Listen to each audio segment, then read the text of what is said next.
Hi everyone, my name is Cassie, and today we will be debating on the topic, should a free and appropriate public education, or FAPE, include mandatory applied behavior analysis, or ABA services, for children and youth with autism spectrum disorders in schools? This debate will be conducted in an informal format, addressing both the pro and con sides of this argument. This debate will be in the format where a topic question will be stated, and then the first to respond to the question will be the pro side, followed by the con side. I would like to now take the time to introduce each of our group members and their roles in this debate. Like I said before, my name is Cassie, and I will be the main introducer for this debate, as well as a researcher for the con side. Janetta is a researcher for the pro side and will field questions from the audience at the end of this debate. Jennifer will be responsible for summarizing the research and researching for the pro side. On the con side, Jana will provide research and summarize the points made to support our argument. When we introduce visuals or illustrations, Emily will discuss these for the pro side, and Erin will discuss these for the con side, in addition to providing research for their corresponding sides. Emily will also assist in fielding questions at the end of this debate. To start this debate off, we will first discuss, how does ABA compare to other instructional methods for behavioral interventions in skill acquisition in a school setting? ABA interventions have a higher rate of growth than other non-ABA interventions. The visual we are looking at is in reference to the Grindle et al. Study in 2012. Here you can see a comparison of students in an ABA intervention and the students in the non-ABA intervention. You can see that in each category highlighted, the students in the ABA program made significantly more growth than the students in the non-ABA program. The average growth is 10.75 points for the ABA intervention categories that are highlighted in orange, in comparison to the non-ABA intervention categories that had an average growth of negative 3.39 points. Therefore, there was no actual growth from baseline to 2 years. The skills actually decreased. While ABA is quickly growing, it is not necessarily the most appropriate approach to use in a school setting. Other methods, such as a more eclectic approach, may be more suitable in this environment. This type of approach utilizes a more individualized teaching strategy for students, including antecedent-based interventions, prompting, and task analysis. This figure was taken from a study done by Odom, Hum, and Boyd. The figure describes the outcomes for 24 evidence-based practices utilized for different skills in individuals ages birth to 22. The shaded matrices display the areas and age levels that these evidence-based practices have shown to be successful.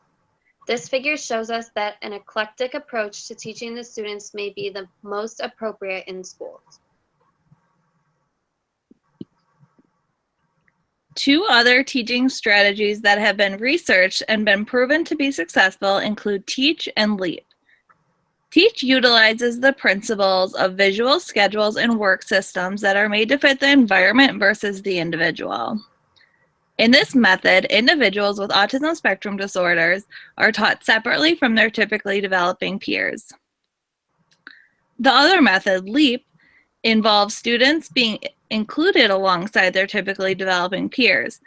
It incorporates components of ABA as well as other parts of early childhood education. To look at these methods further, Boyd et al. 2014 studied 198 children between the ages of 3 and 5 that had met the diagnostic criteria of autism spectrum disorder to compare the effects of Teach and Leap methods in comparison to a non-specific model. Researchers have found that across multiple different pre-test and post-test assessments, while using Teach and Leap methods, there was an overall increase in the children's performance. Our next topic, what does What is your interpretation of the Individual with Disabilities Education Act or IDEA and Free Appropriate Public Education, FAPE, and how that presents to the public school system, and what core legal cases do you have to support your information? ABA services should be provided by schools based on the information contained in IDEA and FAPE regarding the rules and regulations of special education. According to IDEA and FAPE, students should have access to free and appropriate education. The education must be provided without charge to the parents, meet the standards of the state educational authorities, include appropriate education, and should conform with the student's individualized education plan. Special education is defined as specifically designed instruction at no cost to the parents and must meet the child's unique needs. They should also have access to related services that should include corrective and supportive services that may be required to assist the student in benefiting from the special education services outlined in the student's IEP. Stephan Janes versus Newport News School Board and the Board of Education versus Rowley are two court cases that are related to special education and the right to related services. In each court case, the parents are fighting for their child to obtain appropriate educational services and related services to help the child get the most out of the curriculum set forth in their IEP. In each case, the parents were able to get the services their children needed, and the services were provided at no additional cost to the parents. Under IDEA, families have taken their claims to court to obtain ABA services for their children. The courts have often ruled in favor of the public school systems. This is most often due to the fact that the family has not taken full advantage of the free services they are provided by seeking the additional techniques and services. A case that relates to this is Deal versus Hamilton County Board of Education in 2003. The Deal family initially brought their case to the administrative law judge. Son Zachary was not receiving FAP, so they decided to practice ABA with him outside of the school. They required that he receive 40 hours of Lava-style ABA over the summer. Because he had only attended school less than part-time, he was not able to be evaluated for the extended school year services, which caused the school to decline their services. The parents pulled Zachary from that school and enrolled him in a private school. They sought legal counsel to have the school reimburse them for all the costs of educating their son outside of the school. The family had not enrolled their son in full-time school to see how he would succeed with more time in the school setting. This decision was a reversal of a previous court case. The new case stated that the school did not have to reimburse the Deal family because there was found to be no violations of IDEA on the part of the school. Had the child tried full-time schooling and was unsuccessful, a chance the services would have been covered. The family did not first try all options that are included in the public school. This happens far too often, and the families ultimately miss out on what services could have been provided within FAPE and IDEA. Our next question is, who makes the decision that ABA services are appropriate? Is it a team decision, parents, or an IEP mandate? All three of the representatives listed above are individuals that can be present during the IEP process to ensure an individualized education plan is put into place. This is supported by the Case Conference Committee in Article 7 of the state of Indiana. This team includes school personnel, the parents, and other professionals that can assist and advocate for the need of services that promotes the best education for the individual. Each IEP should be tailored to meet individual needs of each child.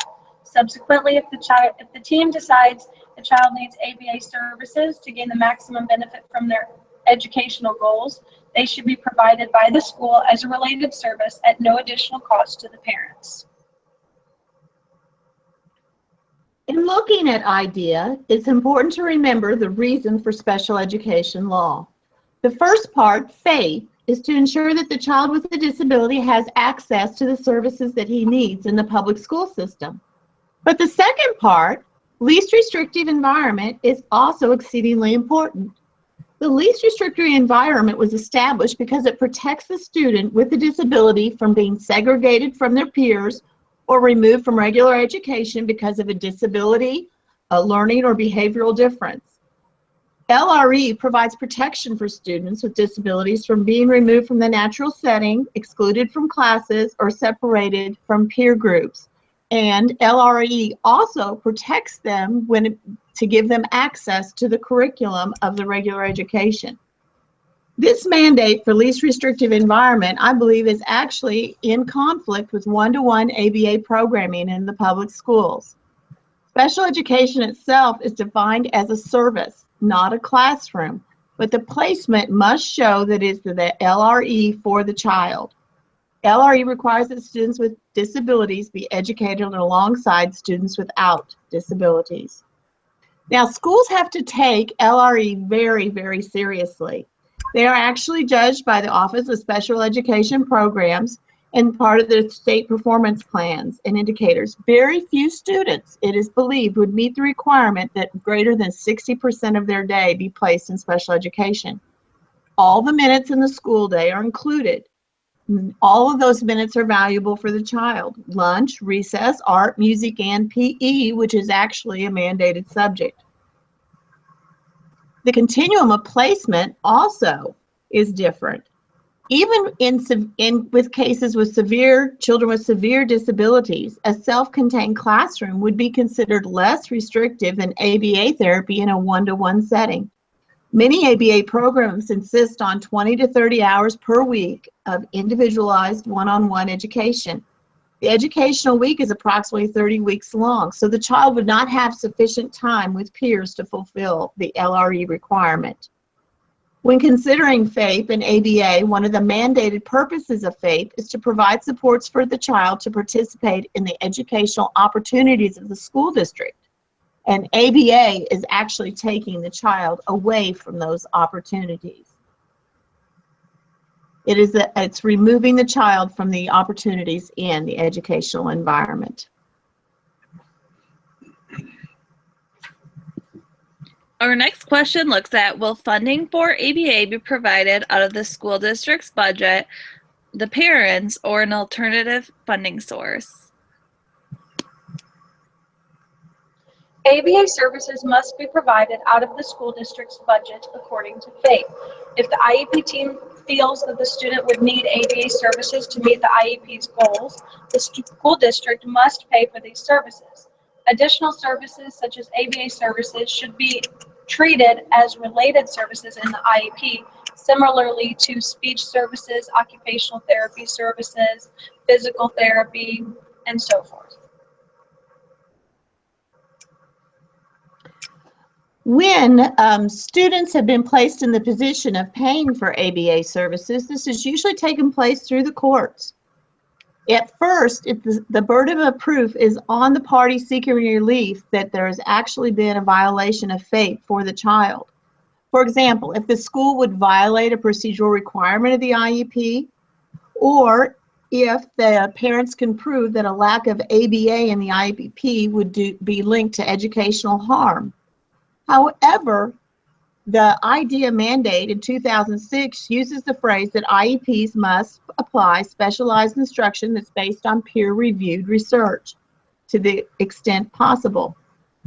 The findings and conclusions of the National Standards Project in 2015 outlines over 14 established interventions for individuals with ASD under the age of 22 years of age. Every one of these interventions would meet the EBP standard that is outlined in IDEA.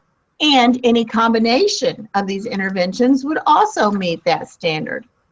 Many of these interventions would include things like visual schedules, sequencing programs, PECS programs, facilitated communication might be one of them, pivotal response training. It goes on and on when you look into these ideas. Another thing is that many state departments of special education will provide resources and training for students with ASD to ensure that teachers are instructed in the use of the EBPs and the methodologies for teaching them. Project Access in Missouri is an example, providing all sorts of autism resources for families and for teachers by the Department of Elementary and Secondary Education in the state. And when teachers are using these resources and these programs, they are then meeting the state's obligation of fulfilling IDEA.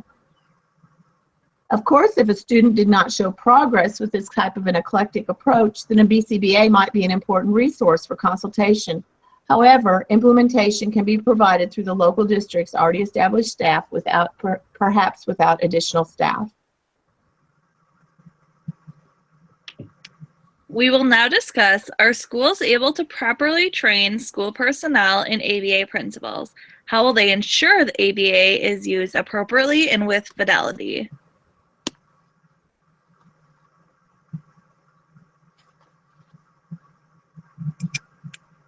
In order for a team of educators to provide ABA services, the BCBA, or Board Certified Behavior Analyst, would need to train the educators that would be working with the particular student. It would be essential for everyone to be using the same methods and language to communicate with the child in regards to certain target behaviors. According to Parsons et al., it is highly encouraged that effective staff training in behavioral procedures are implemented, as research shows this is often lacking in the field of human services. Actually, the current school system lacks individuals with training and expertise in ABA. For ABA to be effectively implemented in schools, there will need to be multiple BCBAs on staff. To obtain the BCBA credential, current standards require 1,500 hours of supervised field work, 270 hours of graduate coursework, as well as successful completion of the board certification exam. Due to time and resource constraints, Boutat and Hume 2012 conclude that it is not practical to have these staffs become certified. We will now talk about what role will the BCBA play in the development of interventions, curriculum, and reinforcement, and how does this blend into the classroom environment? The BCBA, or Board Certified Behavior Analyst, would have a unique role in the implementation of an ABA-based intervention.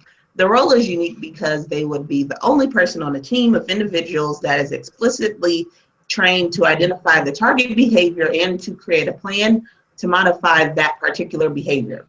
The BCBA would work directly with the case conference committee, which would include the parents, teachers, and case manager to create behavior goals. Part of their role would be to educate the teachers and staff. They would also be responsible for consulting the teachers and staff as the behavior plan continues to be implemented. A board certified behavior analyst would also be helpful in participating in creating a school-wide positive behavior support plan.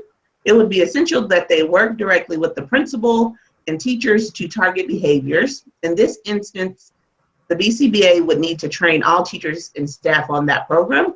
An article by Anderson and Kincaid suggests that you can even change an entire community by implementing such plans.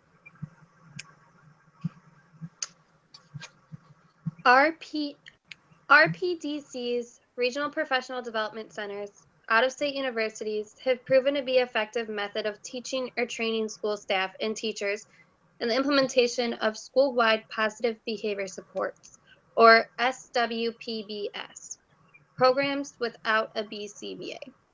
SWPBS teams are data-driven and work effectively in conjunction with RTIs, or response to intervention.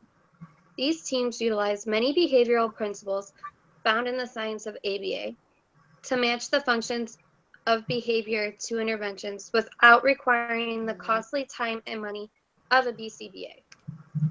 Some researchers, such as Steamer, Shearman, and Cunningham, believe in integrating strategies for interventions for ASD. Teachers well-versed in EBPs and educational strategies for teaching students with ASD will be the best suited to combine these strategies, as BCBAs not only work for the child but also for the science of applied behavioral analysis giving its difference.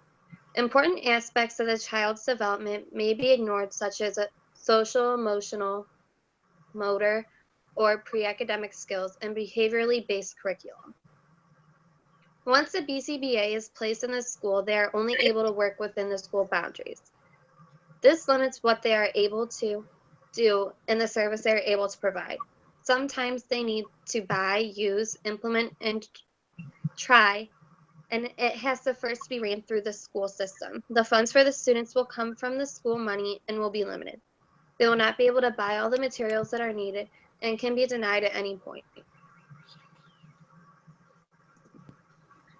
So this concludes the main section of our debate. We will now hear the summaries from both the pro and con sides of this discussion. First, we will hear from Jen to summarize the points of the pro side. As we have argued throughout the debate, we believe ABA services should be legally offered by the schools according to IDEA and regulations regarding the students' IEPs. ABA services should be offered as a related service for students that would benefit from ABA, just like a student who requires physical therapy, occupational therapy, behavior therapy, vision services, and speech services.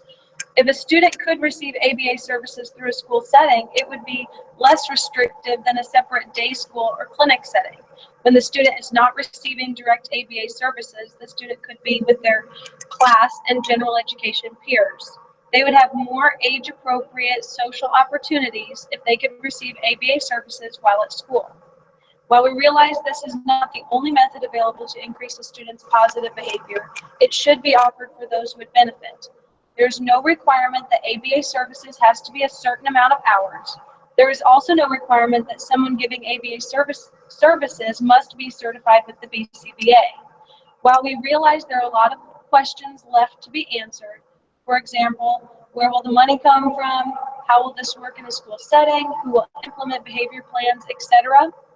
Having this discussion opens us up to thinking outside the box about ABA services, about how ABA services could be implemented in a school setting in an effort to try to help students who are in need and could benefit from ABA services. Thank you for that summary. We will now hear from Jana, who will summarize the con side of this debate. Thank you. Many have argued the merits of ABA, and they've reasoned that schools under IDEA are required to provide ABA for a child to meet a requirement of FAPE. However, it's our viewpoint that the LRE, the least restrictive environment, a mandated right of the child under IDEA, is jeopardized when students are segregated into one-on-one ABA sessions, and that the time requirement of ABA services decreases the child's access to the educational environment and its peers. If a BCBA was recommending ABA for a child, and looking at the codes, like Code 4.06, describing conditions for effectiveness, the BCBA must also inform the parents about what educational opportunities the child would be missing in the school programming while attending ABA therapy. Schools have access to many EBPs. These can easily be implemented in the school setting. For example, visual strategies, pivotal response training, video modeling, social stories, augmentative communication systems, PEC systems. All of these things are evidence-based practices that can help a child access the regular school environment instead of removing the child from the environment.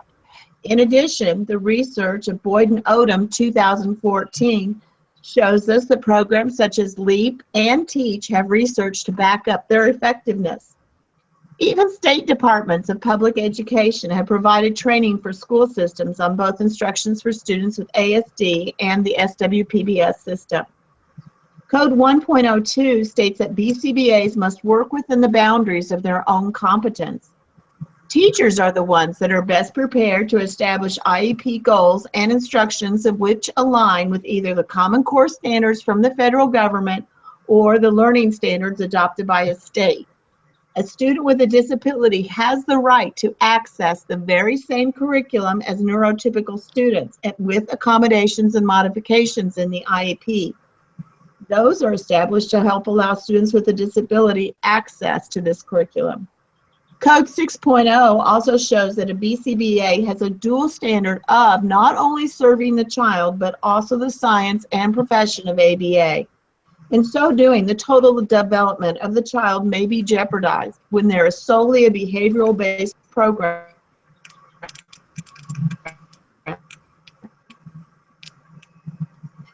You may be searched by Stommer in 2010. In addition, the child would become segregated from peers and in the environment in which, in his future, he is to live, learn, and prosper. Thank you. Thank you for that, Jana. We will now open up this debate up to questions from the audience. Here's our first question. How does your topic approach the core ethical principles of ABA? Applied behavior analysis supports the core ethical principles within ABA, as FAPE advocates for the ability for individuals with special needs to receive an appropriate and quality education.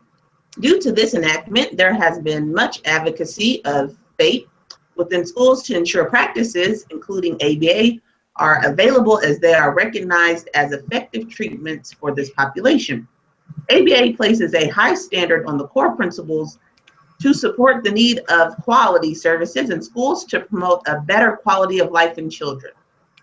This standard promotes all of the core principles of ABA, including do no harm and respecting anonymity. The core principles of ABA would generalize in the school systems just as ABA generalizes across all settings for the consistency of programming. The next question just came in. What guidelines and codes of conduct relate to this topic? The ethical codes that are relevant to our debate are, the first one is Code 2.02, responsibility. Behavior analysts must advocate for the best interest of the client. FAPE supports a free and appropriate education for all individuals with special needs to ensure accommodations are in place to support individuals on a path to a more independent life. We have Code 2.09, treatment and intervention efficiency. Clients have the right to services that are supported by the science within ABA. Clients must have positive benefits from services and have quality services implemented in all programs. It is the duty of the BCBA and the team to ensure this occurs amongst all environments. Code 4.07, environmental conditions that interfere with implementation. Environmental factors or barriers that arise must be resolved to ensure efficient implementation of services to occur. This is the duty of the BCBA to resolve all barriers to promote programming across all environments. And lastly, Code 9.01, conforming with the law. As required by the BACB, behavior analysts must plan and stay in accordance with the law. FAPE is a law enactment that must be reflected in schools to allow for practices such as behavior analysis to be in schools and reflect the need for all clients it protects. Thanks for answering that one. It looks like we have another question. Why is this important to the field of ABA and its interventions? That's a good question, Cassie. ABA in schools is important as ABA supports the implementation of ABA in all environments related to the individual. With the standards and supervision of programs and services, ABA ensures that interventions are soundly implemented in all environments and that the team understands the principles behind the science. To have ABA in schools continually promotes skill development in children and promotes an evidence-based practice that produces positive outcomes. It looks like we have time for just one more question. This question states, how does consideration of this topic enhance practice and/or address current issues? Our debate topic to support ABA in schools supports the practice of programs to enhance the lives of children in a very critical environment. Applied behavior analysis in schools will allow progress and independence in the academic setting to eventually generalize into all other environments. To support the use of ABA in schools will allow for better opportunities and effective outcomes for all children. This practice will positively support the use of the principles of ABA and can convey other professionals in the school setting that ABA is an effective practice. As ABA supports the opportunity to train and supervise implementations, all team members to be able to implement programs, this will allow for consistency to occur and to generalize programs across all environments related to the individual that is receiving services. Thank you, Emily and Janetta, for answering those questions from the audience. To conclude this debate, while there are pros and cons of FAPE mandating ABA in schools for individuals with autism spectrum disorders, the majority of our group leans towards agreement with the pro side of this debate. Thank you for watching.